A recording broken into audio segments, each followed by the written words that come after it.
Welcome to another edition of Ian Cameron's Football Frenzy, another season preview edition of the show, college football edition this time. And in this video, we will be taking a look at the American Athletic Conference. The AAC will be the subject of this college football season preview video. And joining us once again, it is former NFL college football quarterback, Philip Nelson with us. He was with us for the NFC North. He'll be on for another few preview videos as well. Did a great job on the first video. He was with me and is back for the AAC. Phil, good to be back with you. A lot of people enjoyed your first appearance, your first of many. You'll be a big fixture on this show moving forward, but excited to talk some AAC. Very interesting conference, in my opinion. Yeah. Maybe the Sun Belt is in the conversation too, but definitely the AAC is right there as maybe the best group of five conference in college football. Yeah, absolutely. And excited to be back on for show number 2. Appreciate you having me again. I always love playing or talking about a conference that I played in. So it'll be a fun one. It's changed quite a bit since I've been there, though. So it definitely has.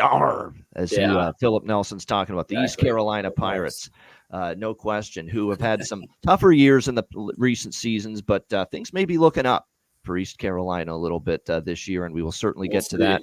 Yeah, we will see. We'll get to that certainly in a moment. But as we always do, we will go through each and every team in alphabetical order. We will begin this preview with the Army Black Knights. When you look at Army going into this season, actually what I first will do is a little overview of this conference and want to mention a couple of things. Army is a new entrant into the AAC. Okay, they've been playing outside this conference as an independent, but now they are finally in the AAC, and rightfully so. I think this is a smart move. Now you play in the same conference with your traditional rival, the other service academy, the Navy midshipmen. So a nice fit. It's a football-only partnership, by the way, for Army here in the AAC. It will not carry over to basketball. It is just football that Army will be part of the AAC. When you look at Army coming into this season, it's a team that a lot of question marks, in my opinion. Schedule really did them no favors either coming into this season, and that's definitely going to be something you want to watch out for. The AAC is a very competitive conference and a very good conference, and so when you look at Army's schedule, it's not going to be the easiest schedule by any stretch of the imagination. But, you look at last year, or 11 returning starters from last year, 8 on offense, 3 on defense.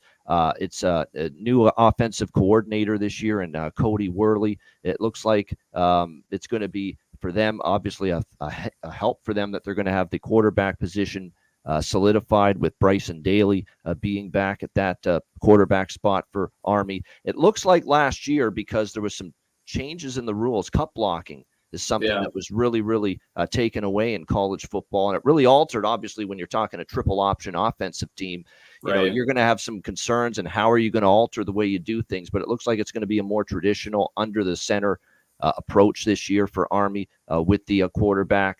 It was more of a shotgun approach last year for the offense, and they did try to experiment, especially early in the season, throwing it more, but not with great results. Let's put it that way with what we saw from Army. So definitely going to get back to, more of a traditional looking triple option offense. So again, Bryson Daly, 901 yards rushing, and it's going to be interesting to see because Kanye Udo is back as their primary running back. We'll see how he's able to fare here running the football. You look at this team along the offensive line.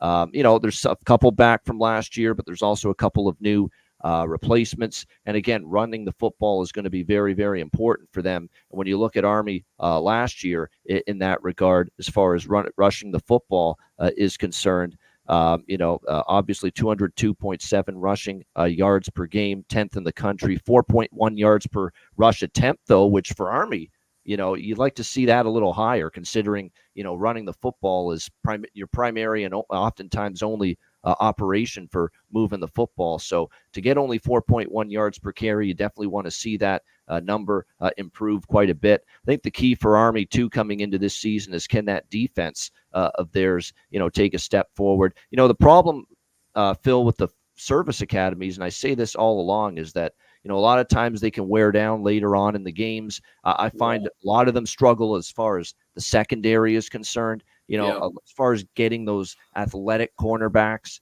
athletic safeties, recruited to a place like Army. It's not the easiest thing to do, obviously. So I find that, teams that can throw the football have very good passing attacks, very good quarterback play. They could really do some damage against, teams like Army and Navy as well. Teams that have struggled historically kind of against the pass, especially.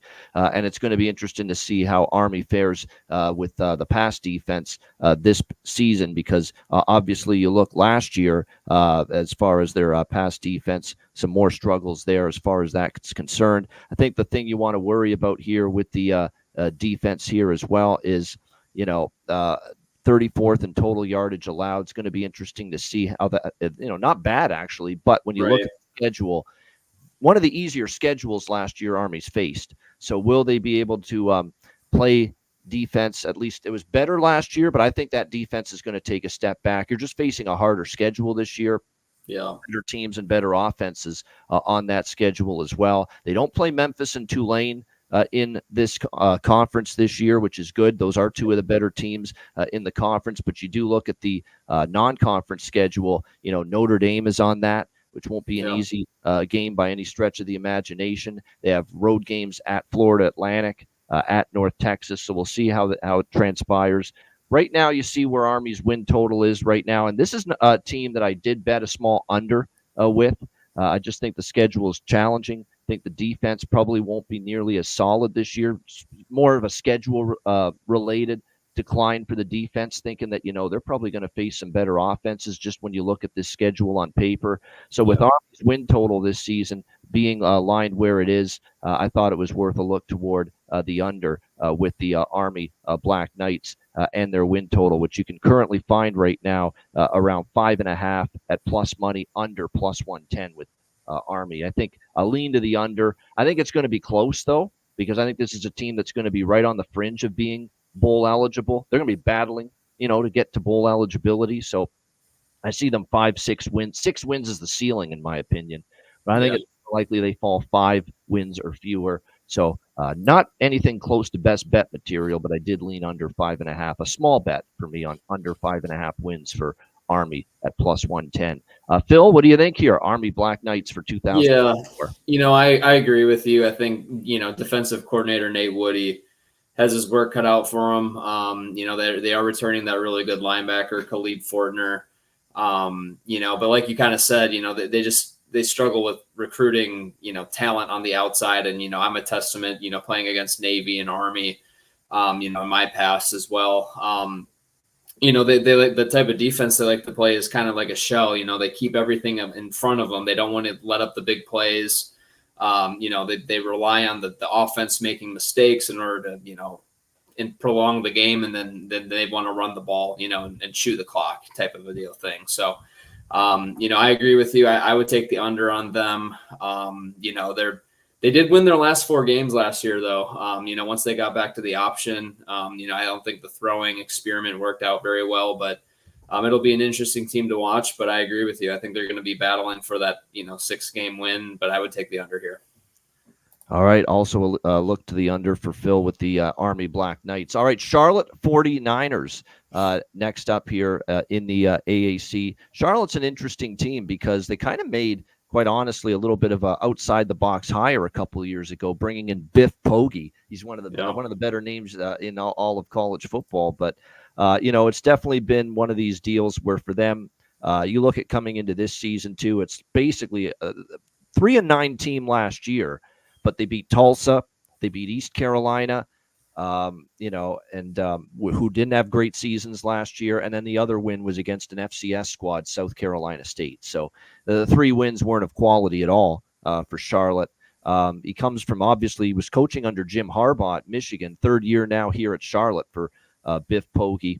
We'll see how he fares here. I left the door open because he coached under Harbaugh for things to progress and maybe steadily get better here at Charlotte, but we certainly didn't see signs of that last year. They actually weren't even 500 ATS last year against the spread, but just 3-9 straight up.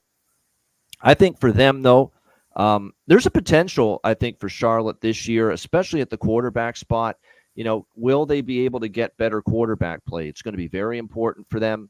The offense has obviously been a point of contention, I guess, for why Charlotte, has had some issues here in the past. I mean, 16.9 points per game last season, 126 in the country. That's it's just not going to cut it. You're not going to win too many football games, especially when you're in a conference like the AAC, pretty good quarterbacks and offenses, especially at the upper half of the conference. And for a team like Charlotte, struggling to put points on the board, not what you want to see.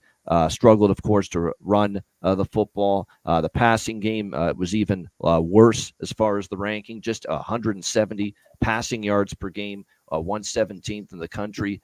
But, former Florida quarterback transfers over here. Max Brown, can he give them maybe some kind of a quarterback lift? Definitely had some struggles in Florida. It's a reason why he's not there. He was not going to unseat Graham Mertz, obviously, there as their quarterback. But now you step down in class.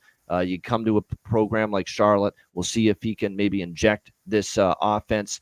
But here's the thing. I've walked into this trap before with your JT Daniels and so many other quarterbacks where they go to a lesser school, a lesser conference, and you think, well, it's going to be easier for them, and you think they're going to improve and really help the offense get better, and it doesn't always work out that way. So It's definitely, for me, a wait-and-see approach. There's definitely talent in Max Brown. Will it translate to a better offense this season is going to be interesting, but obviously the fact that this Charlotte team had trouble finding the end zone, they also had trouble protecting the football. 16 interceptions thrown by Charlotte quarterbacks last year. That's not what you want to see. But he definitely has to be. He can't be a downgrade from what Charlotte had at quarterback and on offense last year. He's got to be. It's got to be as good or better. There's no fucking way it can be worse. So you got to think that it's going to be a little bit better for Brown, especially coming from a program like Florida. And he does have that dual threat capability as well, able to make plays with his legs when the pocket collapses. So that's going to be interesting to see. The offensive line has to get better. They treated their own quarterback, this Charlotte offensive line, like a human whoopee cushion. Last year, they're just allowing way too many hits and sacks on the QB. But the good news is they really, really dove in and focused their recruiting attention and transfer portal, and even paid a couple of actually decent transfers to shore up that O-line for Charlotte, which obviously needs it based on what we saw last year. So we'll see if those upgrades pay off for them. The defense did keep them in games. It was the stronger side of the football last year. Yeah. It'll be interesting to see how it goes this year because one of their top tacklers, Demetrius Knight's gone. One of their better players at getting pressure as far as the edge rush is gone. And now you're going to have to rely on who you've brought in. And a lot of the transfer portal additions are kind of lower tier players. So I'm a little worried that the defense takes a step back this year for Charlotte, but I think the offense can only be better. I actually look at Charlotte more than anything. I don't know how to gauge them from a side perspective. We'll have to wait and see how Max Brown plays. We're going to have to see how this offense, if it can be any better. And I do have concerns the defense takes a step back here in this season. But I do think from a totals perspective, individual game totals for Charlotte, if you can get some lower totals based on their offensive struggles last year, they might be an over team this year, like to play a few more higher scoring games, open up the offense a bit. You do have a mobile quarterback now. The O-line, you've at least worked really hard to shore it up. It's just a matter of can the cohesion and continuity be there, and will that O-line and all the new faces gel? And then combine that with the defense maybe taking a step back. And I think you could see this team maybe playing a few more overs. You look at the schedule coming into this season. Right now we've got it ranked around the 72nd toughest schedule in college football this season. So it'll be interesting to see how it goes with that. But for me, I'm neutral on Charlotte. Didn't bet their win total. But I do think just as far as an approach for them game by game, maybe some overs with Charlotte, an improved offense, hopefully. And I think the defense maybe takes a step back. Phil, what do you think here for the 49ers of Charlotte?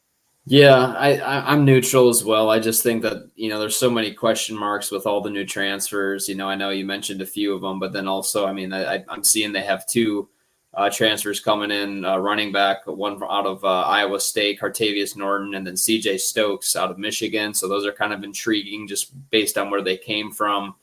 And then in terms of the defense, actually one of my best friends who I played with in the Dallas Renegades, Greer Martini, is the linebackers coach at Charlotte. And I mean, it's kind of exactly what we're talking about is what he told me.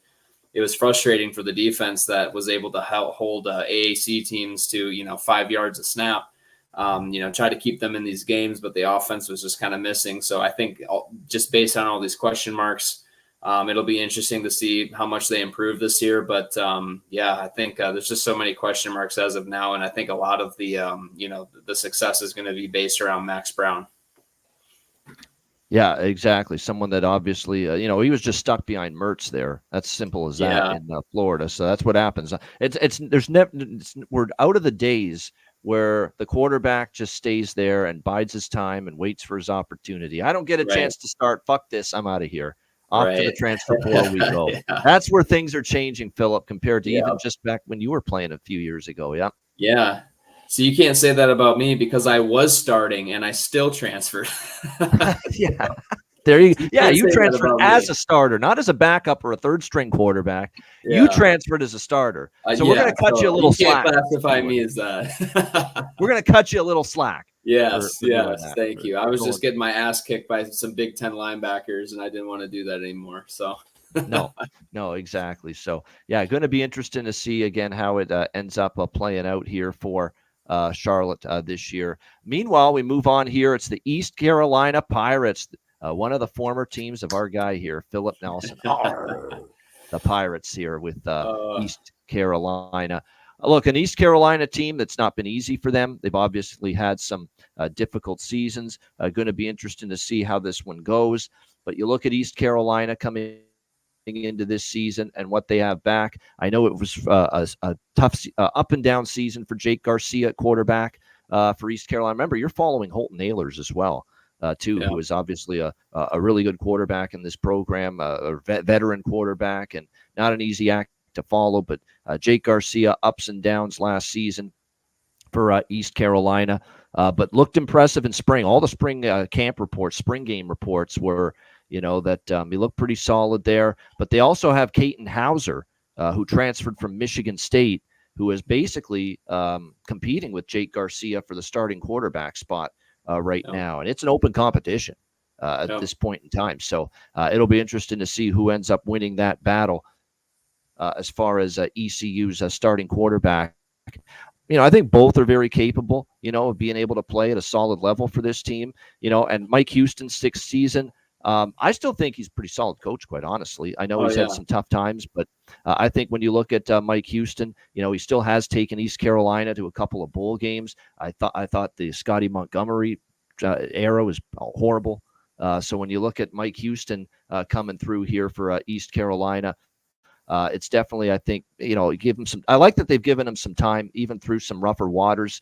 Sixth season now, so I think he's going to have a chance for this team to be improved. When you look at what they've got, the schedule is definitely more manageable than some of the other teams in the conference, because we talked about how 72nd most difficult schedule was Charlotte moments ago. East Carolina 127.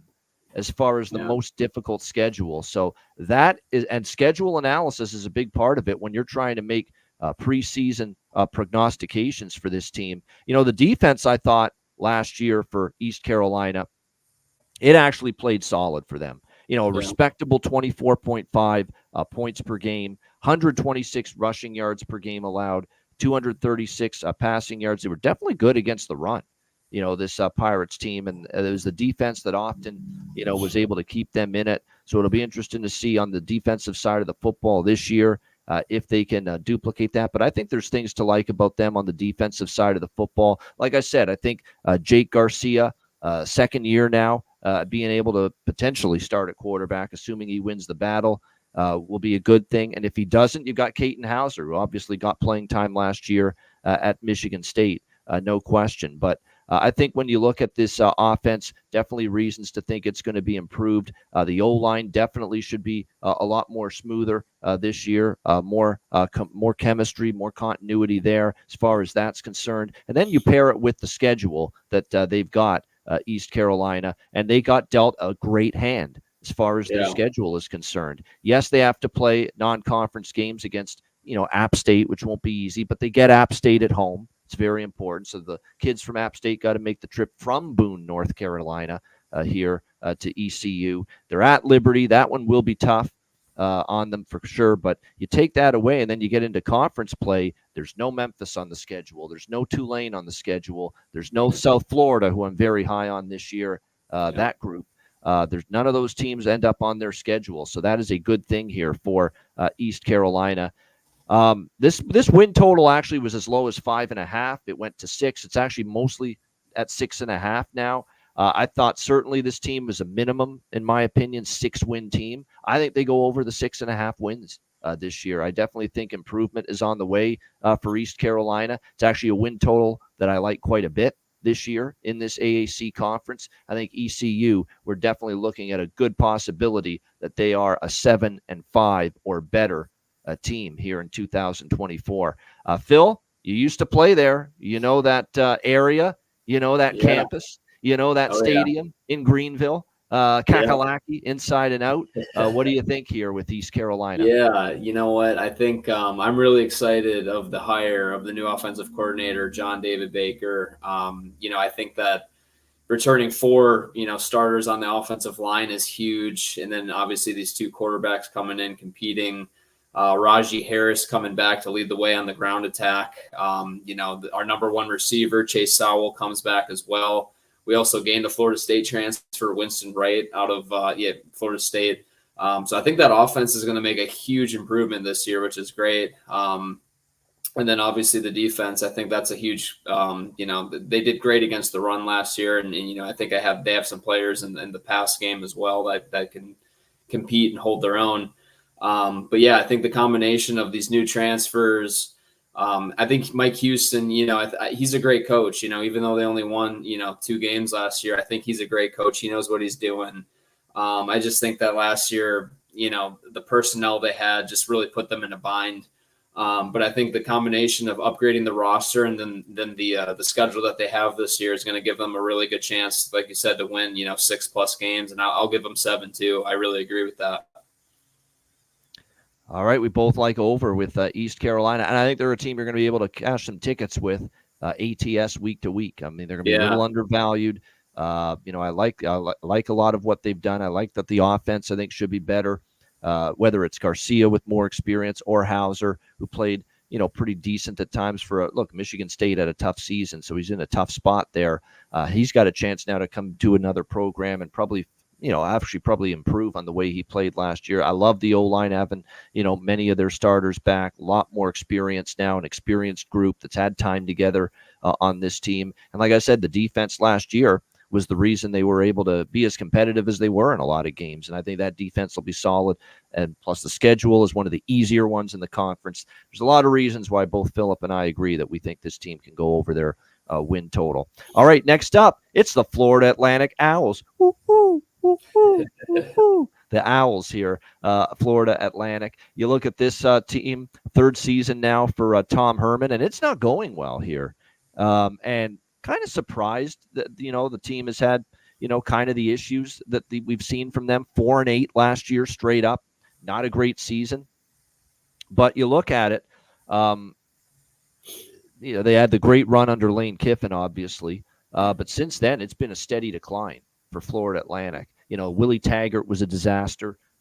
We thought Tom Herman might be, because we had great success at Houston with the Cougars years ago. It's really the last time Houston was any good was when Tom Herman coached there, several years ago. And then, Texas was up and down for Tom Herman, but, it was a tough situation for him there. He started out okay, but then it kind of felt, struggles late, and that led to him being let go.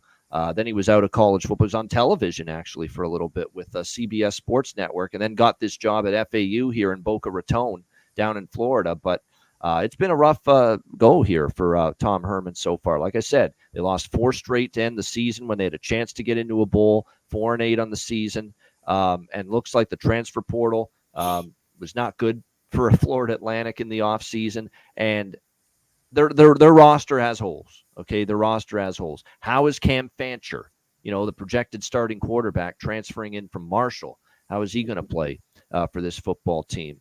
But the problem is there's only there's Fancher transferring in. There's only 3 returning starters on offense. An offensive line that last year had their share of issues because the offense was the weaker side of the football. Pass protection was an issue. Couldn't run the football last year. 114th in the country as far as rushing yards per game last year for Florida Atlantic. Not exactly what you want to see. 116th in yards per play last season on offense. So the offense definitely was a problem for the Florida Atlantic Owls. And look, Tom Herman's an offensive coordinator by trade prior to becoming a head coach. So that's his side of the football. So my sense, Philip, is there's a little more pressure starting to mount here for Tom Herman this year 4. Now you brought in a transfer quarterback because you think he's the guy that fits your system well. And if it doesn't go well now, there could be some trouble on the horizon maybe for Herman and maybe some job security question marks following the season. I still believe in Herm. I still think he's a pretty solid coach. Now, obviously, a lot of that was Houston and the very early part of his Texas run. There's nothing really at Florida Atlantic that you would worry about. But here's the thing that's great for Florida Atlantic. And I always think Tom Herman can work with talent and get them to improve. So even though there's not a lot of returning production and starting experience back from last year, kind of believe in his ability to mold the team and make them better as the season goes on. And the defense last year actually down the stretch, played okay. And there's a lot more returning production there. 8 returning starters are back on the defensive side of the football that finished the season around the 50th place mark, if you will, as far as yards per play allowed on defense. That's not bad. When you're talking 50th in the country. So, and that defense brings back a lot. You got to hope, look, on offense, you get Cam Fancher playing well, and he was kind of, up and down with his tenure at Marshall. There's going to have to see some of these wide receivers step up because you really don't have a lot of proven playmakers and targets there. We'll see if the O-line gels together throughout the course of the season. But the thing that makes me maybe a little bit, I guess, maybe surprisingly, because I've talked to a lot of people, Phil, throughout the off season about college football, because one of the things is you meet a lot of people and handicappers and colleagues, and you're always interested to hear what they say, especially people that you respect their opinion. And there's a lot of people that are more negative on Florida Atlantic this season than positive. But the more I did my own, handicapping on this team, I can't deny how their schedule is really set up well for them for success. This is kind of like what we talked about a moment ago with East Carolina, where, the schedule is actually worked out pretty well here for Florida Atlantic. And you look at it, there's no Memphis on their schedule. There's no Tulsa. There's no Tulane on their schedule. There's no South Florida on their South Florida, but they get them at home. UTSA on the road's probably the toughest conference game, but they play at Temple, winnable game home versus Charlotte. At Tulsa, there's questions how good Tulsa is going to be. At East Carolina, that one won't be easy, but North Texas at home. And then their non-conference, Michigan State, they probably won't win that game, but, Army, FIU, UConn, Wagner.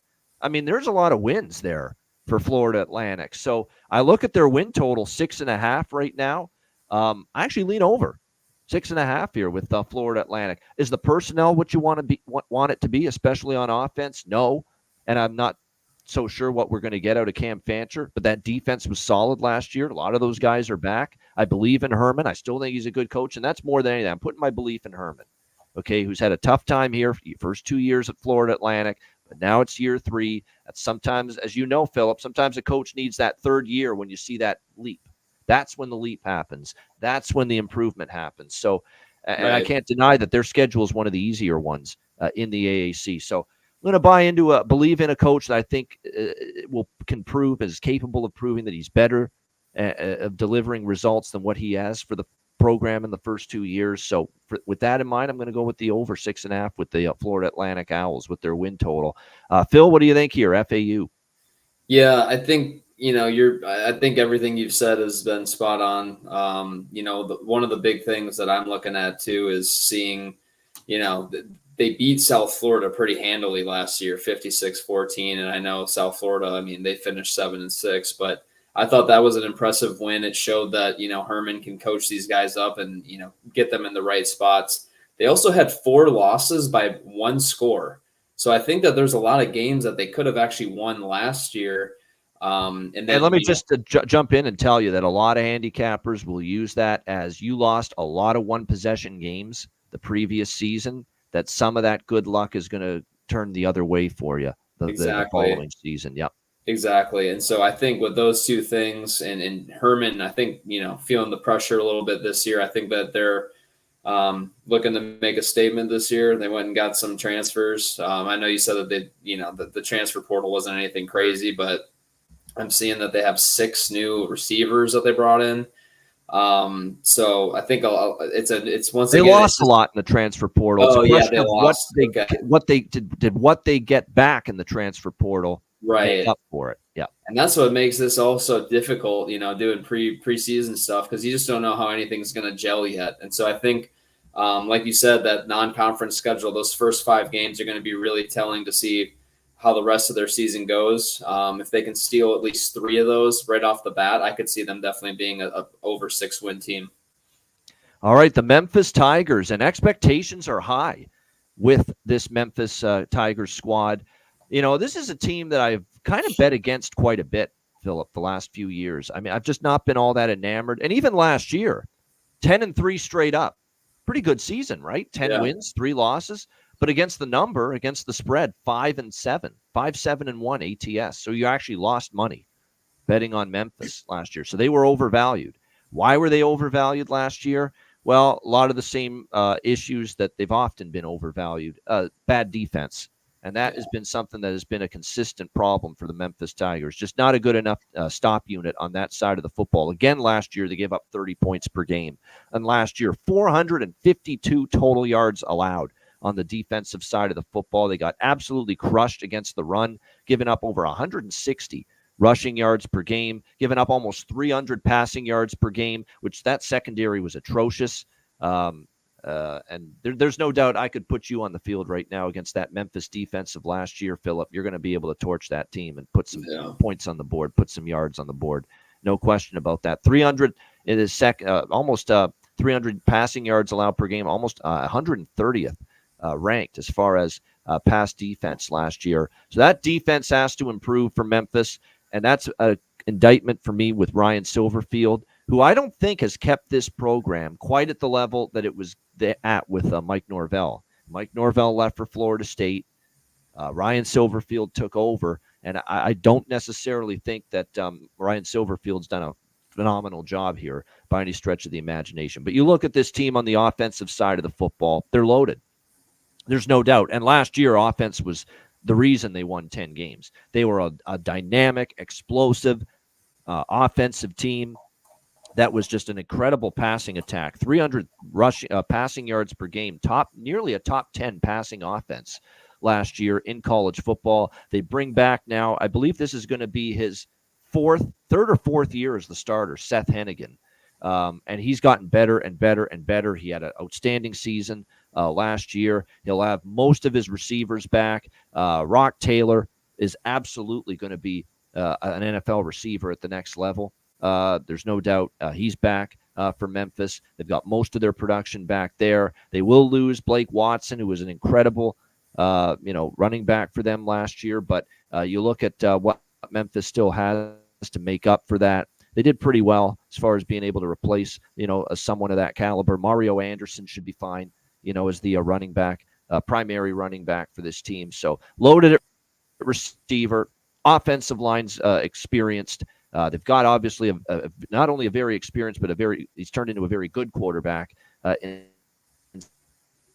Seth Hennigan. It's going to come down to that defense, really, for Memphis, because there are a lot of people that think they can contend to win this conference, but the defense is going to have to certainly improve. The good news is they've got a new defensive coordinator. What Silverfield did was he just promoted the linebacker coach, Jordan Hankins, to become the defensive coordinator. So we'll see if that change works. Maybe a different play caller will get more out of this team on the defensive side of the football. And it doesn't hurt, obviously, they're a more experienced defense, too. Maybe they learned from the growing pains of last year and they're better. They have the offense to win the AAC.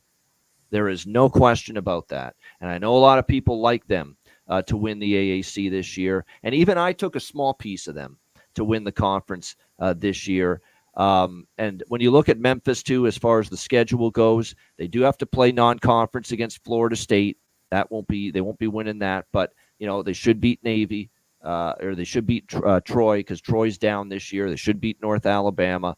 And then you look at the conference games. South Florida is on the road, UTSA on the road, Tulane on the road. But I think they'd be in tough to win those games, quite honestly. So everything else is a winnable football game for them. As far as the win total, can they get over that mark of 9.5 wins? With a team that was as sketchy defensively as they were last year, asking them to be a 10-2 team in the regular season, I'm not sure I'm quite ready to go there. I think if you like Memphis, and what I've done is, rather than really be all that bullish on the win total for the Memphis Tigers, I would look more so to, and I actually got over. I knew I bet Memphis over, but I got them at 9, and I think I would only bet them if you can get 9. Because I think they can go 9-3. But which means you would get your money back if they land on 9. But I think asking them to be 10-2 for sure. I'm not ready to go there just yet. But I do think if you like Memphis, rather than over 9.5, take that plus price number to win the conference. That might be the better look right now at this point in time. As far as the conference future to win the AAC, we're looking at Memphis around plus 225 right now. They are the favorites to win the AAC. They have the offense, too. It's all about that defense and how much improvement they can make, Philip. Yeah, I think, the offense, obviously solid all around. They have a few transfers coming in as well to make sure there's no decline there. Just like what you said, it's all going to come down to this defense. What can the new defensive coordinator do? It doesn't really matter. They only have 4 returning starters on defense, but plenty of transfers to fill in there. But just looking at their schedule, though, I think, non-conference wise, at Florida State, I don't think they're going to win that one. And then at USF, at UTSA, and at Tulane, that's kind of, the 3 other big dogs in the conference. And I don't see them escaping, all of those games at the win. So I agree. I'm taking them nine games or less. All right. We've got the Navy midshipmen. This one was a team I was conflicted with as far as formulating my opinion on them before the season. When it comes to Navy, I did end up leaning toward under, and I did bet them small under 5.5. But I'll say this about Navy, and of course, back with them here is Brian Mayberry as the head coach. I think the first year doing what they're doing, and I'll get to that in a moment, there could be some growing pains, but I think long term it's going to allow them to be more competitive in the AAC. They're actually moving away from triple option, Philip, the Navy midshipmen this year. They brought in a new offensive coordinator this season, Drew Cronick, former Mercer Bears head coach. And if you know anything about Mercer and FCS football, they're a pretty good program there. Yeah. He did a pretty good job there with that Mercer program. They are revamping this offense, and that's why I say the first year there could be issues, and especially early in the season, because these are all guys recruited for triple option principles. And now all of a sudden it sounds like they want to integrate some spread option, read option, wing T is something I'm seeing here as far as what they're looking to do with the offensive scheme going into this season. They're trying to modernize it a little bit because, look, the triple option offense is getting absolutely shut down in this conference by other defenses in the AAC. And that's why, we talked about Army earlier. It looks like they're going back to the old ways of Army football. I applaud them bringing in Drew Cronick. I applaud Brian Mayberry for bringing him in, and Cronick trying to change and modernize and freshen up and put a little, gusto into this offense finally. Because what are you going to do? You're going to run back the fucking triple option every year and lose again, 28-12. Your defense hangs in there because they're, service academy. These are military guys. They're going to, play hard for 60 minutes, and you're just not going to do enough offensively. The triple option, because these especially in this conference, triple option has been not working against the other teams. I applaud that they're taking this tactic. I applaud that they're looking to change things up a little bit. So the question is going to be, will it work right away? It's probably going to end up taking a little bit of time, some growing pains. But I think long term for the success of this program, or trying to become more competitive in a very good Group of 5 conference, I think this is kind of something they need to do. They had upwards of 4 quarterbacks playing for them last year. Looks like it's a battle between Blake Horvath and Braxton Woodson as to who's going to be the starting quarterback this year.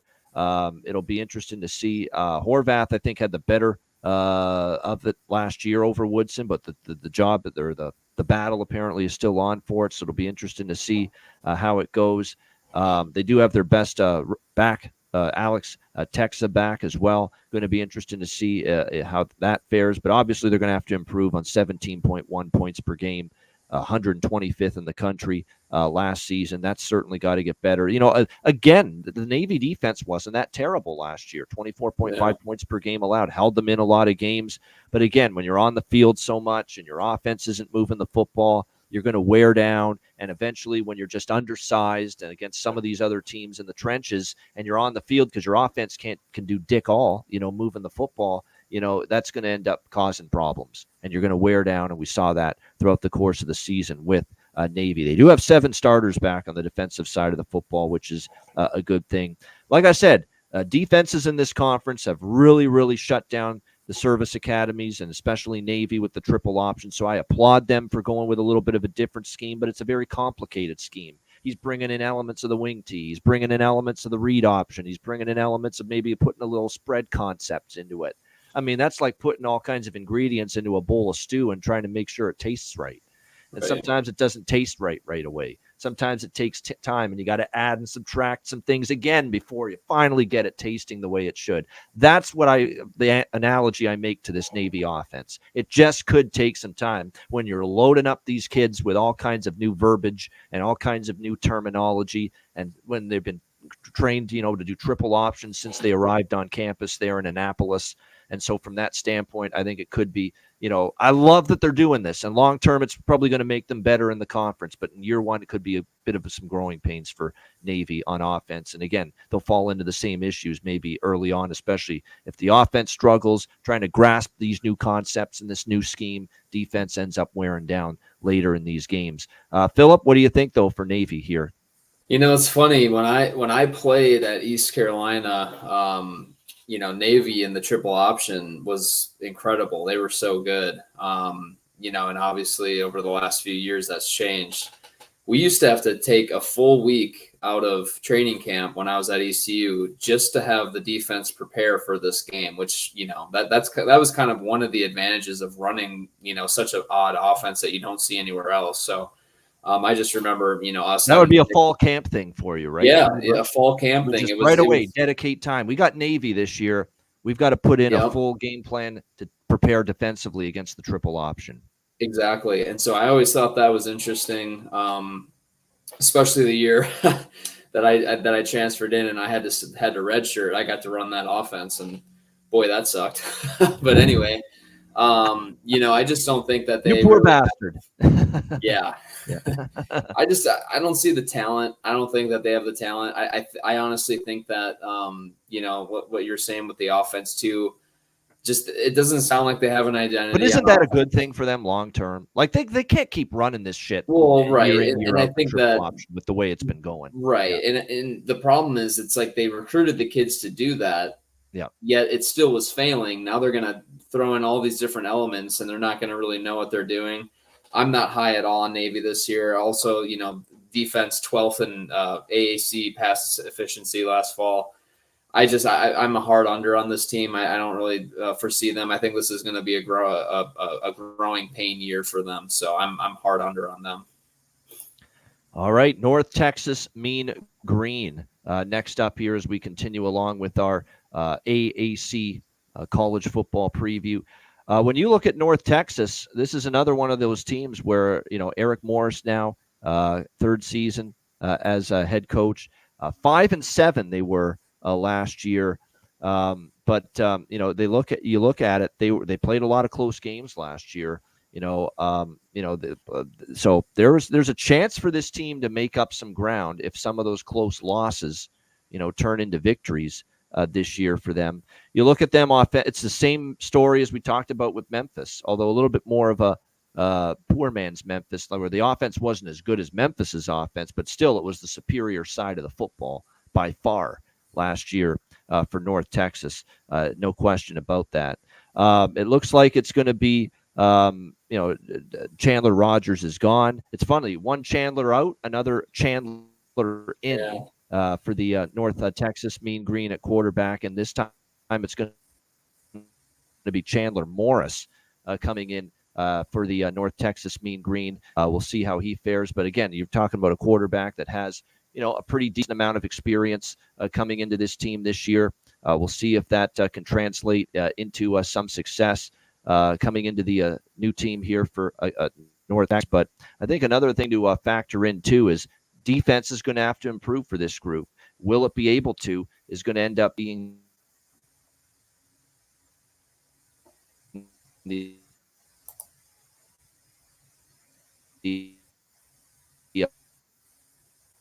a big question because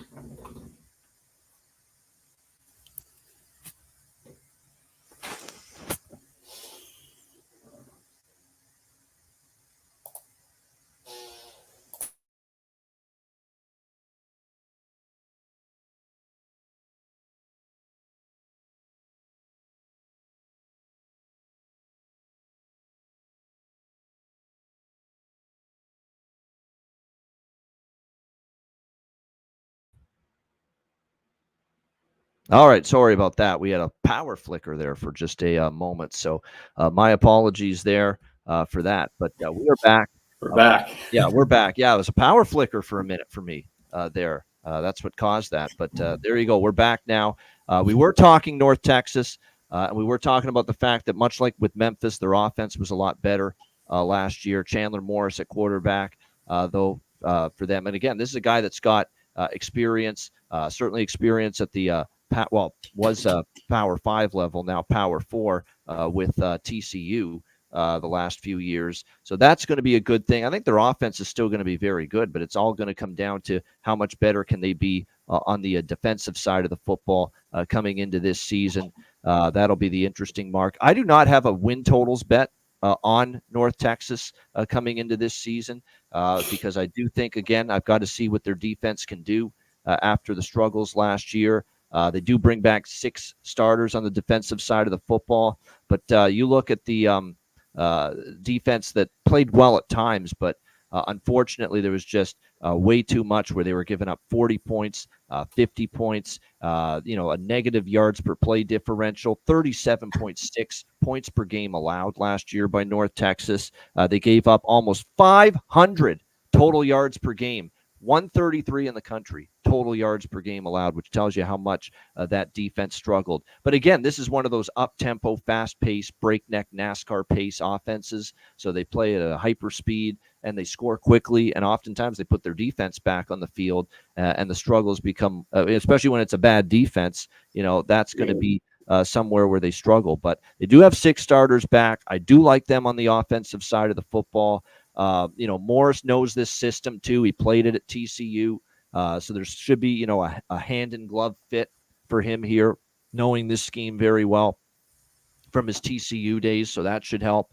It's all about the defense. I think when you look at it here, the defense should be better because there's a decent amount of production. It's a good fit for what the defensive coordinator is trying to do with this program. And they did go 7-4-1 against the spread last year. They were a winning point spread team last year, despite the 5-7 record. And often, Phil, when I see a team that's got a winning point spread record the previous season, even though they had a losing straight up record, that tells me they maybe played a little bit better at times than their 5-7 straight up record. So I will have a lukewarm lean to the over here with North Texas with their win total, which is sitting around 5.5. I think this is definitely a team that's going to be flirting with bowl eligibility.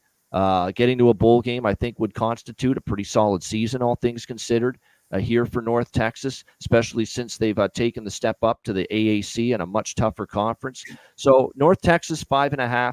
Like I said, I haven't bet their win total. I don't expect to, because I want to wait to see what their defense looks like. But I do think the offense and Morris will fit it pretty well. I would lean slightly to an over here, 5.5 with the North Texas Mean Green win total. Philip, what do you think here for UNT? Yeah, I think Eric Morris. It was his first year last year. They had 5 losses by 1 score. So once again, they were right there. They had a new offensive or a new head coach. Once again, like you said, it's all predicated on the defense. Are they going to make any improvement because they have to? I've been a part of teams where it doesn't matter how much you score when you're letting in touchdowns left and right. And so I think it's all going to be based upon that defense. I think the offense is going to be just fine. Their schedule looks kind of favorable for them. I'm going with the over. But yeah, once again, if that defense comes out and lets up 500 yards a game again, that's not going to be good. And then that's when you get kind of in those shootouts where they could play a great game and still lose. So I'm gonna. It's funny. I don't mean to just always agree with you, but lukewarm over is exactly how I'm feeling. So that's where I'm at. Yeah, I think when you look at them, it's going to be, I think defense will improve, has to improve, can only improve. It's going to be whether or not that offense, they can carry them again early on. But I think they'll get better, the defense, as the season goes on. And I do think from a point spread standpoint, if that defense does improve, and I think there's a chance for it, they could be another winning ATS team and flirt with that bowl eligibility. So I think there's a better chance, put it this way, they're 6-6 than they're 5-7 or 4-8. So that's why I would lean definitely to that over 5.5. All right, the Rice Owls, another of the 2 Owls in the conference. Rice Owls here. Mike Bloomgren, in 7 years already. I can't believe it. It felt like his tenure here at Rice started just yesterday. And look, it didn't start well for him. In fact, I think going into his 3rd or his 4th year, there was already some thought that maybe if he doesn't have a good season, he's out on his ass. That's how rough it started for him at Rice. But slowly but surely, again, they showed a little patience. They kept him around. Now, they haven't won a bowl game in 10 years, and they have been to a bowl game now the last 2 years. But slowly but surely, Rice is starting to trend upward. And you look at all of a sudden what they've done here the last few years, 4-8 3 years ago, 5-8 2 years ago, 6-7 last year. So they've improved by 1 win each of the last 3 seasons.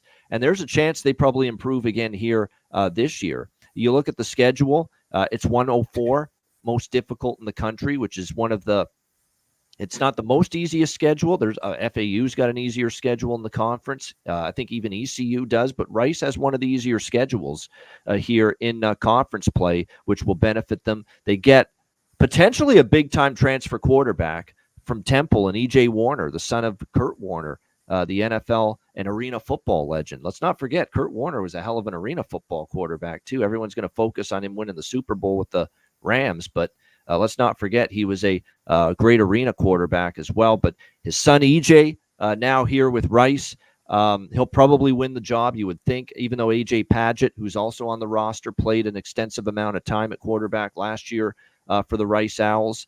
But you look at it, they got 6 starters back on the offensive side of the ball. The O-line, be interesting to see how they gel throughout the course of the season. There are a couple replacements there. Luke McCaffrey, Christian's little brother, outstanding receiver for them, but he's gone. So replacing his production, is going to be something they're going to have to look to, but they do have some options at that receiver spot. They like Rawson McNeil. They like Colby Campbell. They like Ransom Goals. So it'll be interesting to see. And they got a great running back, Dean Connors. Speaking of McCaffrey, Dean Connors at running back reminds me of Christian McCaffrey. Very physical, very tough running back, and has actually got underrated speed as well. Dean Connors was a beast for them running the football last year as well as being a great pass catcher, too, out of the backfield. He actually had over 400 yards receiving the football last year for this Rice offense. So again, when you look at the defense, they're going to have to improve. I think the defense, which was decent a couple of years ago, took a little bit of a step back last year, but they bring back 8 returning starters on that side of the football. And what's interesting, too, is you got to think that they're going to not turn the ball over as much and also force more takeaways because their turnover margin was terrible last year, Rice. So you got to think, there's room for improvement.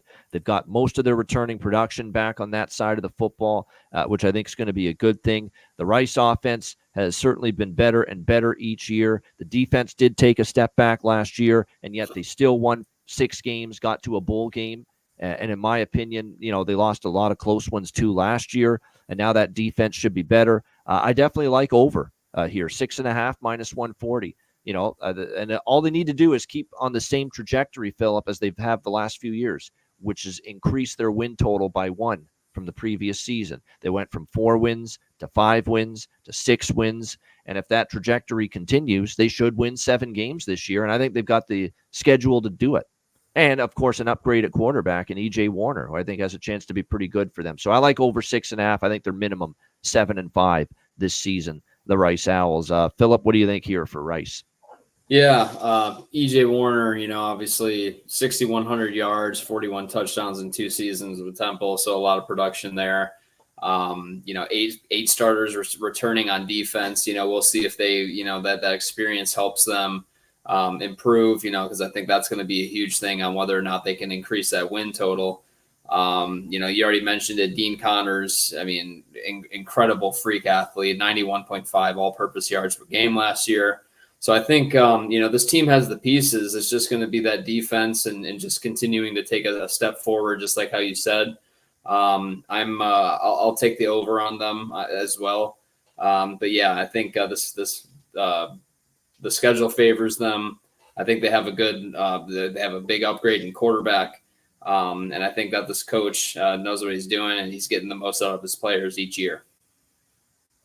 All right, we go from one team I think will be pretty competitive, pretty good this year, especially compared to their win total in the AAC, to another one, the South Florida Bulls. And it truly was the running of the Bulls last year. If you watch that team on offense, they were very impressive on that side of the ball, over 31 points per game, an exceptional, balanced offense. This is what I love to see in an offense, Philip, and I think you agree. As a quarterback, you always want to make plays throwing the football, but if you've got an offensive line that's opening up the run game, boy, does it make your job, a little bit easier. This South Florida team last year, 189 rushing yards per game, 22nd, 271 passing yards per game, 28th. How's that for balance? Top 30 in rushing and passing last year. Why is that? Because I think last year was kind of the welcome to college football party for Byron Brown. This guy is a dual threat quarterback. He has got blazing speed. He gets into the open field. Good luck catching him. And he's got a really good arm. Sometimes with these quarterbacks that make their name because they're so athletic and they can run, sometimes their passing suffers.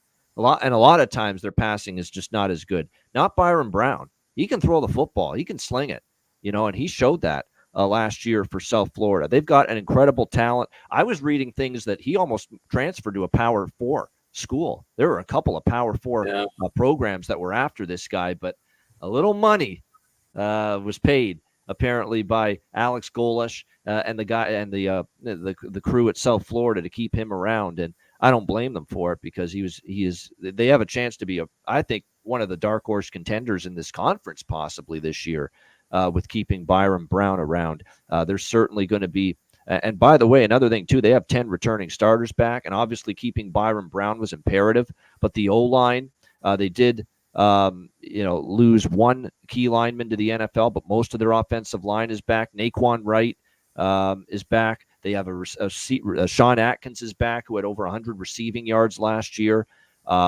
This is going to be a very up-tempo, fast-paced, because remember, Alex Golish comes from the Tennessee school coaching tree there under Josh Heupel. So he learned under Josh Heupel, and we know Josh Heupel in Tennessee with that up-tempo, fast-paced offense. Alex Golish has brought it to South Florida here the first 2 seasons, and last year it looked like the offense that we've seen at times from Tennessee going back to the Hendon Hooker days a few years ago. That's how good this offense should be excellent. They're going to be able to score some points. They're going to be able to move the football. They're going to be a handful for opposing defenses to stop. It feels like a broken record, but guess what area of the fucking team has to improve? The defense. Said that with so many teams, and South Florida is another where they gave up 32 points per game, 6 yards per. That's not good enough, clearly. But look, that defense has 8 returning starters back. I respect Todd Orlando. This is a defensive coordinator that's very experienced. He's been doing it for a long time. They didn't really force a lot of turnovers, and they gave the football away a bit too much. You got to think that evens things out. But definitely the D-line's got more depth. They did a good job, trying to get more depth along the defensive line so they can rotate. Remember, you're playing your home games in South Florida. It's stinking hot down there, especially in September and October. So you got to be able to rotate fresh bodies, especially on that defensive front. I think South Florida is going to be better able to do that here this year. I think the defense definitely is improved. I've got the arrow up on them. I think their offense is, after Memphis, I'm telling you what, South Florida could have the next best offense in the AAC this year. That's how good it could be. I really think this team is going to be solid, and I know they've got non-conference games with Alabama, Miami, and they do play Tulane on the road, but they do get the big showdown. Potentially it could be a big showdown with Memphis at home.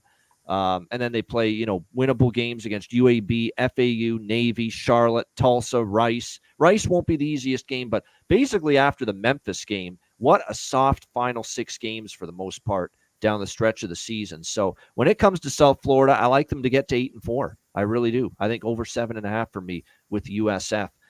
Phil, what do you think here for South Florida? Yeah, Byron Brown, 31 or 315.5 total yards a game last year. Very impressive. He's only going to get better this year.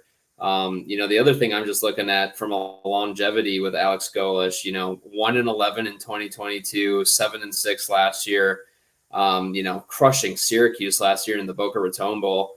I think that this team is on an upward trajectory. It's just going to come down to, once again, the defense. The AAC obviously has a lot of questionable defenses, and a lot of that has to do with these high-powered offenses.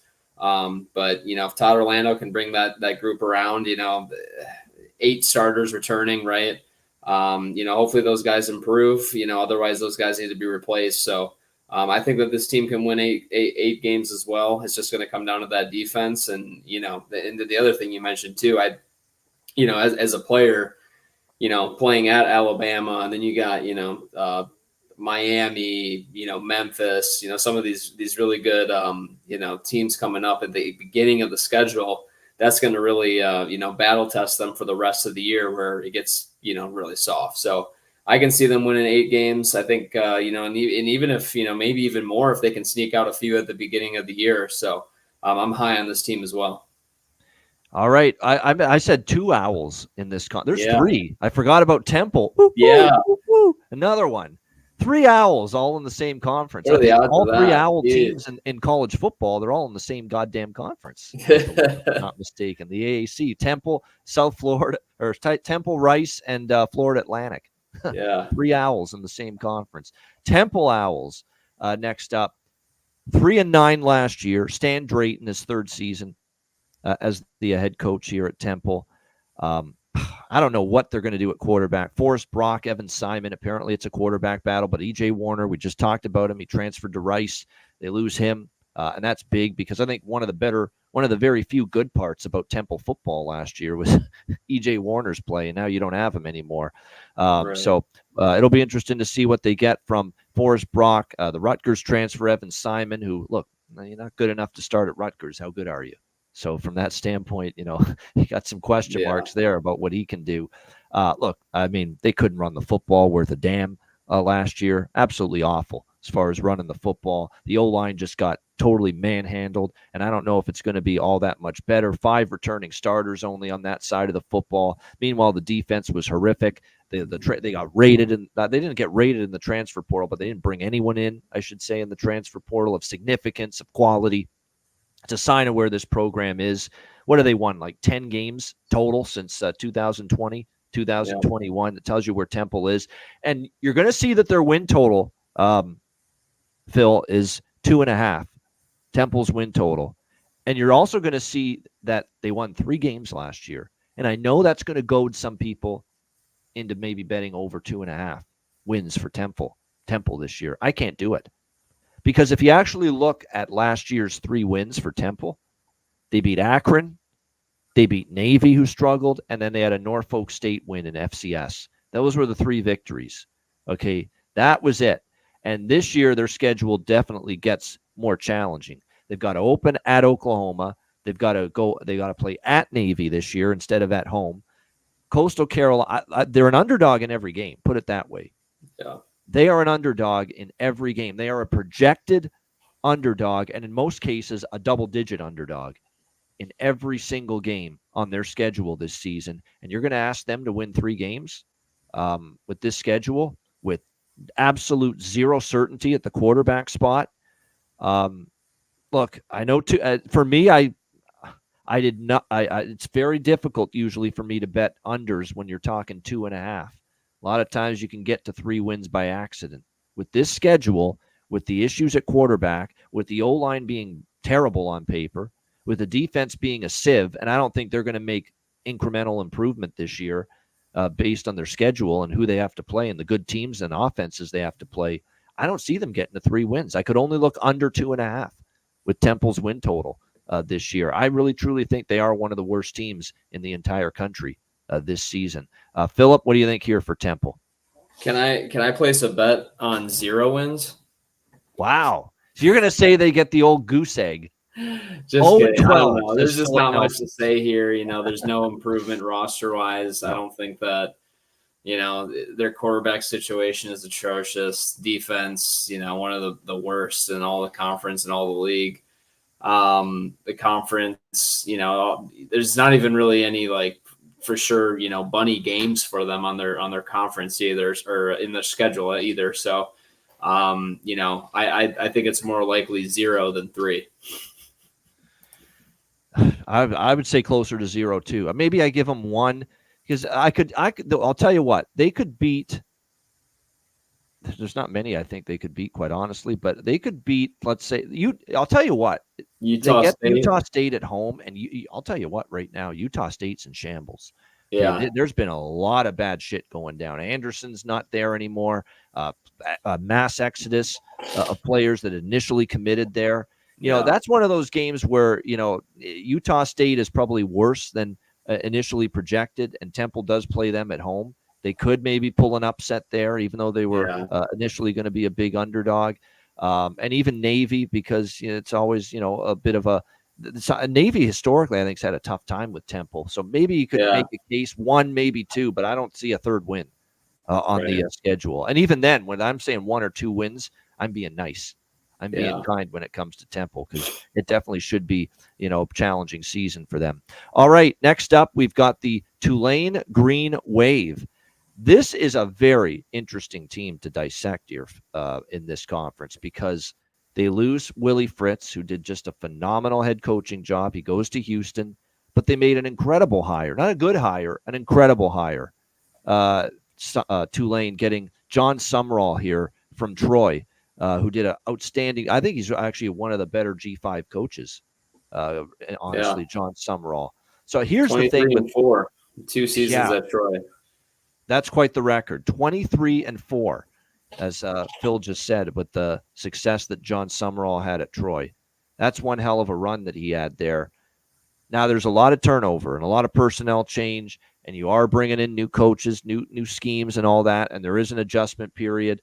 But boy, this is still a program that is just Willie Fritz laid the groundwork for this program's upward success the last few years. They're now recruiting better. They're now getting some good players in the transfer portal. And one of those players is a guy that played behind Bo Nix at Oregon the last few years, brought in at quarterback Ty Thompson, likely competing with Kai Horton, who's been here for a few years for the starting quarterback spot, although I do think it's going to end up going to Ty Thompson just because he's got the higher ceiling as far as talent is concerned. But it was a nice, it was a 5-star recruit at one time. Let's not forget that.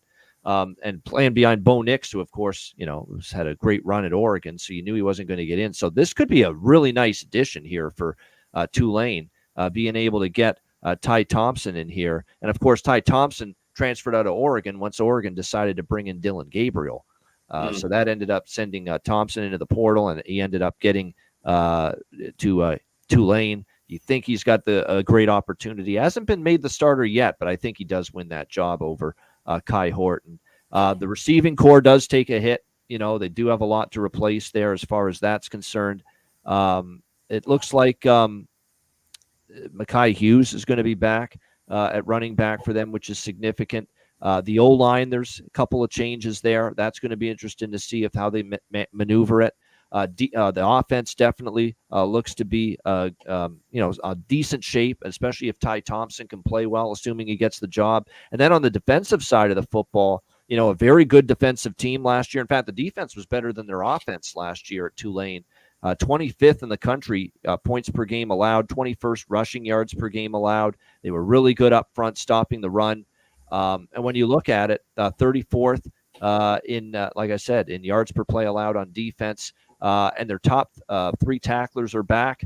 And by the way, this Troy team, known for defense. That's the thing about Summerall, an outstanding defensive coach, brings his DC with him from Troy. And they've brought in a lot of those good back seven defensive players that Troy had. And they're going to install those players and bring them over here to Tulane with the new head coach. So that could actually make this defense pretty good again this year.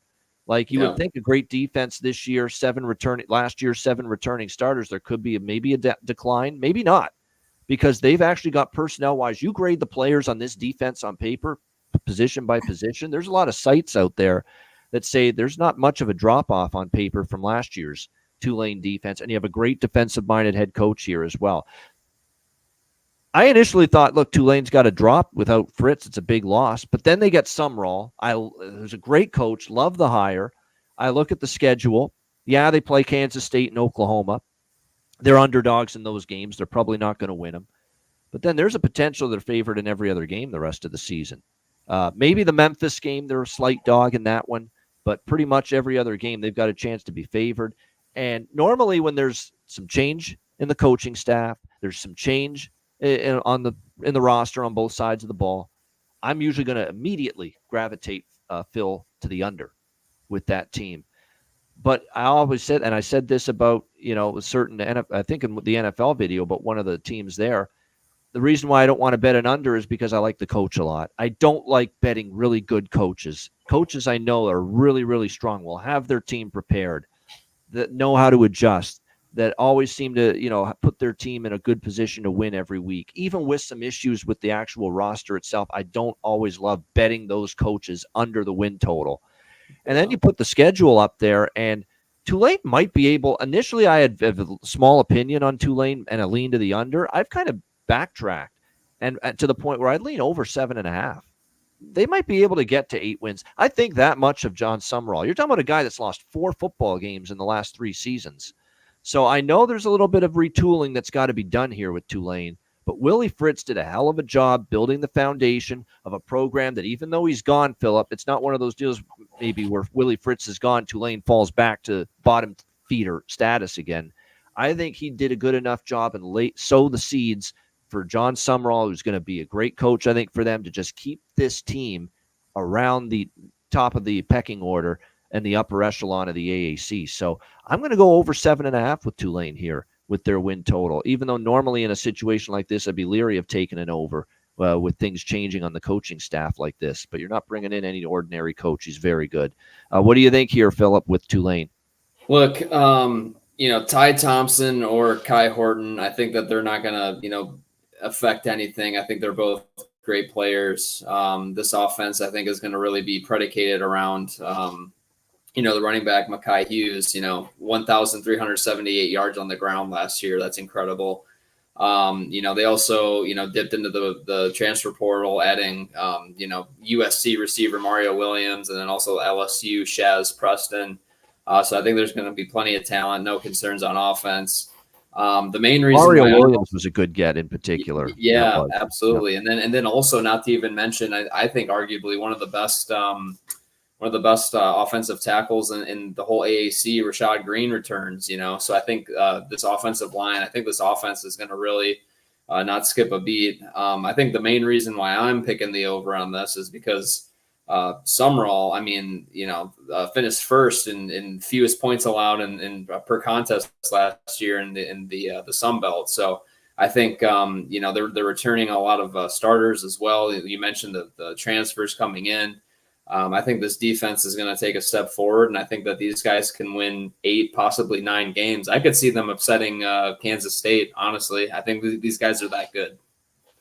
I think so, too. Now, it's spelled differently. Sumrall, his name as head coach, than the other well-known football Summerall, with the Summerall, of course. Pat, the great broadcaster, and he actually played football, but most obviously people remember him as a broadcaster. Right. Anything Summerall, he's usually pretty good at. You're pretty good. Yeah. Usually it's the way it looks like it works out. Pat Summerall, man, rest in peace. But an incredible broadcaster. I still remember when Green Bay and Brett Favre were in the Super Bowl. I do the Summerall impression. Andre Rison does the dance again, and Favre got started in a hurry. Yeah. There it is. And then it picked off. Yeah. And then Ty Law down the sidelines, touchdown. Yeah. And that's what the Patriots were waiting for. Yeah. He had a great voice for broadcast. Yeah, he did. Overall, back in the day, yeah. Him and John Madden, back in the day, as good as it gets for NFL on television. Yep. All right, Tulsa Golden Hurricane next up. Kevin Wilson, Indiana, Ohio State, previously before becoming head coach here, 3rd season here with the Tulsa Golden Hurricane. It's going to be interesting to see what they get at the quarterback spot because there are some changes. Braylon Braxton gone. Davis Brin, obviously prior to last year, transferred to Georgia Southern. Cardell Williams had to take over throughout the course of the season. He is back, but they also bring in Utah State transfer Cooper Legas, who is battling, it looks like, with Cardell Williams for the starting quarterback spot for Tulsa. It's going to be interesting to see who wins that battle right now for this Golden Hurricane team, which did not have a Tulsa-like offense last year. We've talked about a lot of good offenses here in the AAC previously, not this one.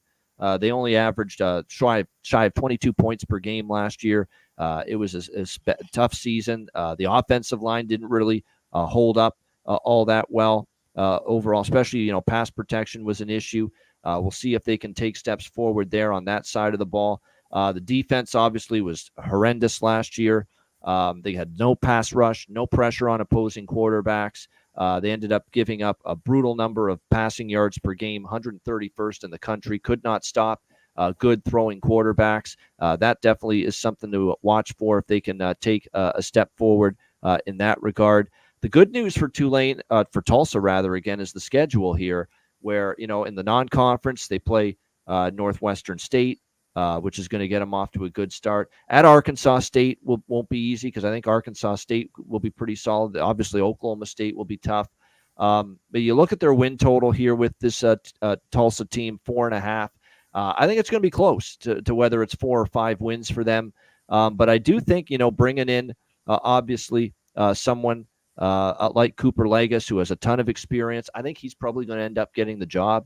He showed he's capable. The defense probably will get better because they, couldn't be any worse than they were last year. And again, they do have a lot back on offense, and the offense should definitely take a step forward. The defense was horrible last year. They'll be better, but I don't think they're going to be horrible to great. They're going to be horrible to maybe just below average, maybe average, but I don't think they're going to make a huge jump. So I think Tulsa is going to be a good over team this year. They're going to be, as far as their games, bet some overs. I think they'll be in some high scoring games.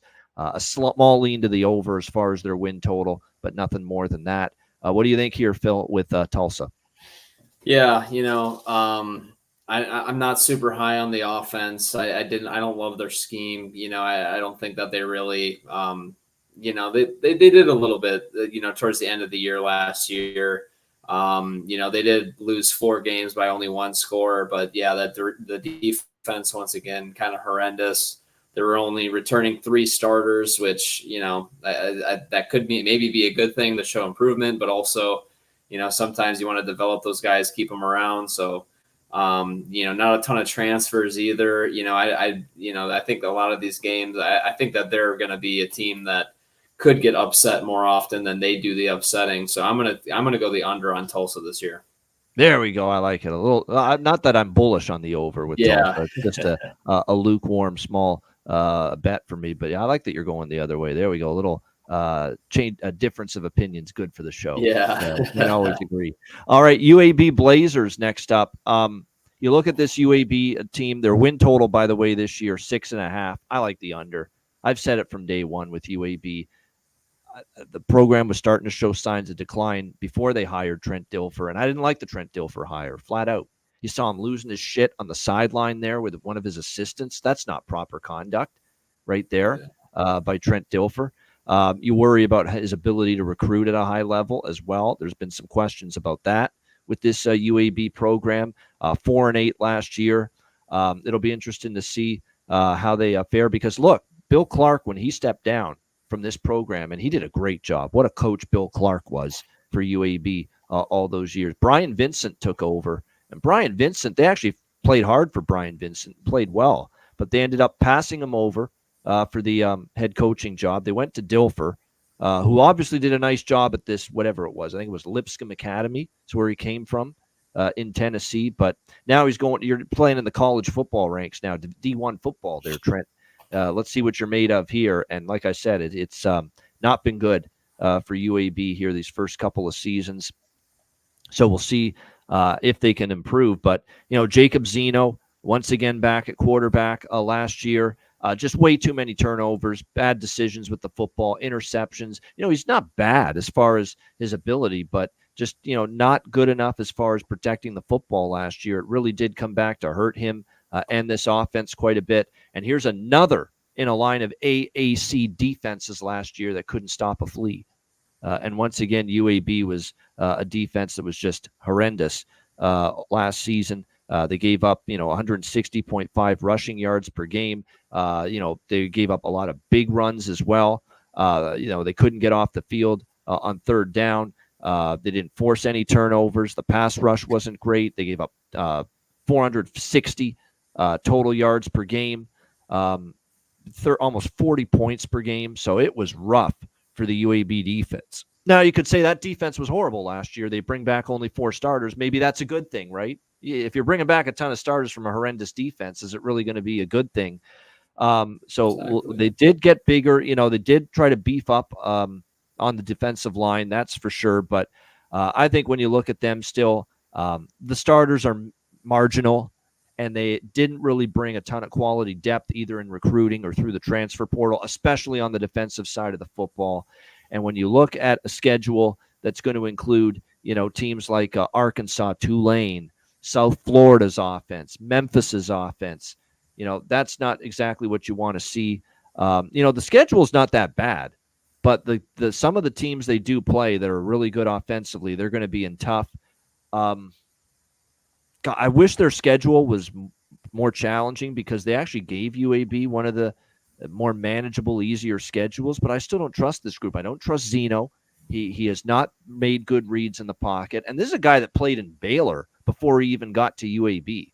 So if he's not making those improvements, Philip, with his progressions and seeing the defense and reading the defense, at this point, is he ever going to make those improvements? You got to ask yourself that. And the defense just was so horrible last year that even if they're a little bit better, I don't know if it's going to be enough to lead to a boatload and plethora more wins against a lot of the teams they got to deal with. So I'm still going under 6.5 here with UAB this season. And again, I was negative on Trent Dilfer's hiring from day one, and I've seen nothing to change my opinion. Phil, what do you think here for UAB? Yeah, I agree. I'll take the under on that. The turnover battle, they just, you can't win games and you're turning the ball over like that. Obviously there's a solid backfield that they have. Hopefully they rely on that a little bit more. I see they have an LSU transfer, Armani Goodwin, coming in. So solid backs. We'll see if the offensive play calling can kind of help limit turnovers, but. Defense, 4 returning starters doesn't really say much. I'm seeing that they do actually have a few players, 3 or 4 players that were on preseason AAC honor list. So hopefully those players can improve. But yeah, I'm taking the under on this team. I'm not very high on them. I think that there's still a lot of question marks that they need to get figured out. Yeah, I agree with that. All right, we have reached our final team for this AAC conference preview. It is Texas San Antonio, UTSA, meet, the Roadrunners here, who have been suddenly become one of the more consistent teams here in the AAC. 9-4 again last year. What a coaching job Jeff Traylor has done with this UTSA program. It's been even more remarkable they've kept him this long. Because look, there's been some opportunities to go to a bigger program and a power conference team and power conference school, and yet he has stayed put here, at least so far, in San Antonio with the UTSA Roadrunners. One thing that will look dramatically different from any of the last, go back, 5 or 6 years with this UTSA team is finally Frank Harris has graduated. It felt like Frank Harris had been the quarterback of this team for like almost a decade. No, he's finally moved out. A hell of a career, though. Outstanding career. Unfortunate that actually last year was a season marred by probably one of his worst seasons, believe it or not, and then injury riddled as well. But overall, he had an outstanding career at quarterback for UTSA. And of course, the injury situation also kept him from playing in last year's Frisco Bowl, where they turned to this year's projected new starting quarterback, son of the former NFL quarterback Josh McCown. Owen McCown started that Frisco Bowl, and boy, did he play well. Very solid in that game. 2 touchdowns, 22 of 31. Pretty good for considering he's his first start, and you probably think he's going to get better here moving forward in this offense. Eddie Lee Marburger is the backup. Now, he did play a lot when Harris got injured last year, but you got to think Owen McCown's got the upper hand to be the starting quarterback this season for UTSA. Look, the running back, the wide receiving core, they do lose Josh Cephas, outstanding running wide receiver, but DeCorian Clark is back. Still a lot of weapons there.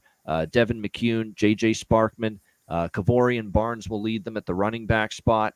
Overall, 7 starters back on the O-line, which I think last year, you look at the way they played, kind of a step back, think will be better.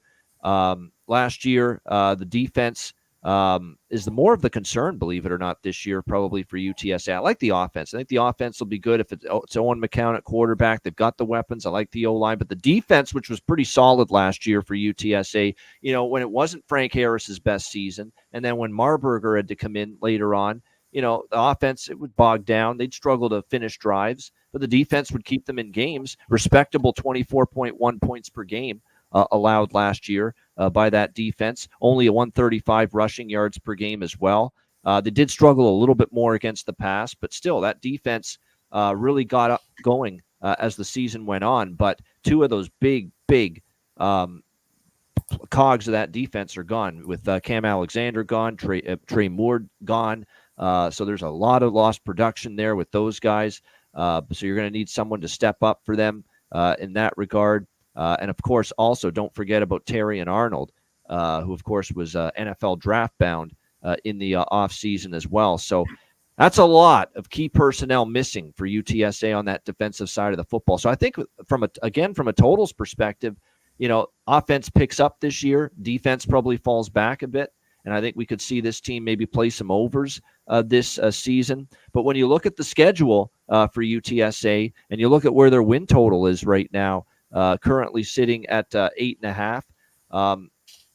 I love this coach. I really do, Jeff Traylor. And if one guy's going to figure it out, even with a lot of a lot of really good players for them on defense that have departed, if one guy's going to figure it out, and look, their recruiting and transfer portal work this year was, a lot of people thought highly of it, what they were able to bring in, trust a good coach to meld the talent, get them going, and they'll get better as the season goes on. I wouldn't be wanting to bet an under with this team. This is a consistently good program.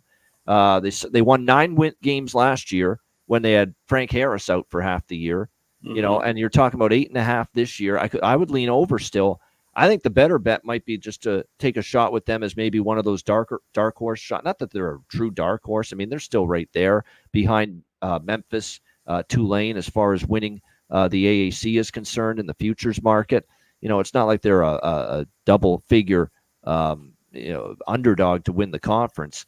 But, you're still taking more of a shot with them. It might be worth it because when you look at this UTSA team, yes, there's going to be some transition on defense, which to me is the greatest concern by far. But you're getting plus 500 with a team that did recruit well, that did use the transfer portal to decent effect, that's got a good winning culture now thanks to Jeff Traylor. I liked Owen McCown in the bowl game. He looked good. He's going to have the whole spring and fall to get ready for his first full year as the starting quarterback, assuming he wins the job, and I expect he will. I do still lean UTSA over, and I still wouldn't rule out UTSA from having a chance. I'm not saying they will win the conference, but at least having a chance to win the AAC. Philip, what do you think here? UTSA. Yeah, I think you nailed it with Jeff Traylor. I think 27-4 in conference play since he's become the head coach in 2020 is very impressive.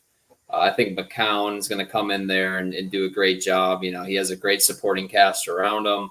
So I think, with those running backs and, tight end Oscar Cardenas coming back, first team all AAC selections preseason. They got definitely, the tools on offense. Obviously, you already mentioned defense, key departures there, but I think that this is going to be a reload type of a situation. They do have 3-4 other guys coming back that are going to bolster this whole thing up. Linebacker Jamal Ligon, safety Danye Taylor, defensive lineman Brandon Brown. I mean, they got some guys coming back too that could certainly also win all AAC first team honors as well.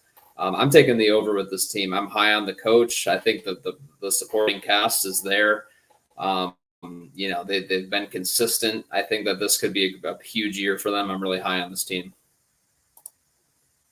Philip Nelson giving a vote of confidence for UTSA over 8.5 wins this year. And this is one of those deals where, again, it feels like trust the coach, right? Trust the culture. Yeah, do we have questions on defense? Yeah, did they lose a lot of personnel, key personnel? Yes, they did. But again, trust the coach to get them, whatever the new faces on defense are, there's still some talent based on who they brought in on the recruiting rankings and the transfer portal. And by the way, it works out decently because, look, their first game's Kennesaw State, should win that. Texas State and Texas will be difficult, but and I really like Texas State, so they might lose both of those. But then they play Houston Baptist. But by then, all of a sudden, you're going to be these new faces on defense, Philip. They're going to be more experienced. They'll have 4 games under their belt. You're going to get to conference play, and then it looks like in every game after that, there's a good chance they're favored in every game the rest of the way, except for maybe the Memphis game, which is probably which they get at home, and I really like that, getting Memphis at home. I think that they're going to surprise people early on too. I like you said, I think this coach puts his guys in the right positions, and that's kind of what I'm hanging my hat on with this team. That's not always the worst approach, certainly from a betting standpoint or just from forming an opinion, where, yes, there's personnel concerns, but do you trust the winning culture that's been built in San Antonio? Do you trust the coach? I think in this case, we both say yes, we do trust it. There you go, folks, the AAC preview. There you have it. Great stuff with Philip Nelson. He's going to be a big part of this show throughout the course of the football season, NFL and college football. You'll be seeing him, too, for the NFL NFC East preview, as well as the Big Ten college football preview videos. Those will be posted in the days and weeks ahead right here on the channel. Hit the like button. Make sure you do that for everyone tuning in to this AAC preview video. Time to wrap things up with best bets. Phil, we'll start with you. What do you got for us for your AAC preview best bet? You know what? It was really tempting to pick East Carolina to win the whole thing. But I'm going to go with, it's a good segue at finishing the show with UTSA. I'm going to pick them over Memphis in this conference championship. Plus 450 is what I'm seeing on that. I think that they can really be a team that surprises people. I'm going to hang my hat once again on that coach. I think that they're going to do a lot of great things this year. They're going to reload as opposed to, lose their guys on defense. So I expect this team to not skip a beat. They're going to be a strong team, and they're going to compete all year long. I see them winning the AAC. there you have it. UTSA, the Road Runners, meet, and you can get them. You can get them plus 450, plus 500 is even still out there, in a couple of spots. And I think and I actually did put a piece of them to win the conference as well. I'm just going to go back and look. Now, I shouldn't be giving all this away because this is, you should be subscribed, hopefully. But my NFL and college football season win totals and futures betting report was posted last week, and you will find this here. But I don't mind mentioning it. I do have in the AAC. Where is it here? All right, here it is. AAC. As far as the conference futures, there we go. Yeah, UTSA plus 500 is what I got at FanDuel. Bet365 has UTSA at plus 500 as well to win the AAC. That's a very good price still for them. Yeah. I ended up going with I did end up taking Memphis, a little smaller shots on UTSA and South Florida, and just a little tiny little pinch too of Rice and this team that I am going to mention for my best bet for this AAC preview video. We're going to go East Carolina over 6 wins. East Carolina Pirates are over 6. There we go. And I'm not doing this to placate our guest, Philip Nelson, make him feel good because he used to play there. I truly believe ECU is a better team this year, whether it's Garcia or Hauser at quarterback. Better offense expected. I think the defense could be quite solid. And more than anything, it's a schedule that ranks among the easier schedules of all the teams in the AAC this season, which will benefit this East Carolina team. So ECU over 6 wins. That is going to be my best bet here for this AAC preview video. Great stuff as always. Philip, great work on this AAC preview video. I know the college shows are a little bit longer than the NFL ones, but great work. And any final words from you on the AAC or just football in general before we put an end to this? No, I think this conference is going to be a really interesting conference. I mean, it's obviously really fun to watch with all the scoring going on, but we're going to see who can play defense. I think that's really going to be the separator as to who's going to be really good, which is why I really like UTSA. I think they're going to come back and play some really good defense. And quite honestly, I think that's why they're going to be able to beat Memphis. I just don't trust in that Memphis defense, but fun conference to watch. I know I'm going to be heading to Greenville. I'm in Raleigh. So I'm going to be heading to Greenville for a few games. I definitely circled the App State game. I want to go to that one. So, I'm excited. They play each other every year. It feels like most years. They have been the last few years. They have been. So then that's always a fun game. I mean, the App State's going to be good in this are crazy. Good test. ECU fans are crazy. It's going to be a great atmosphere. It will, and that's going to be a good test. App State, once again, has a pretty solid football team this year, capable of winning their conference, the Sun Belt, which, of course, we'll get to. Brady McBride is going to join me with the Sun Belt preview. He played there in that conference with Texas State, so he'll be with me for that one. Sun Belt should be a fun conference, and App State will be a good test out of that conference for East Carolina, no doubt. Great stuff. Hit the like button on the way out. Everyone tuning in, we appreciate it. Many more of these NFL division and college football season preview videos on the way. And then we get going in a few weeks with the weekly NFL and college football show when the games begin. And we are very much looking forward to that. For Philip Nelson, I'm Ian Cameron. Thanks for tuning into the AAC College Football Conference Preview. And we'll see you again next time right here on Ian Cameron's Football Frenzy.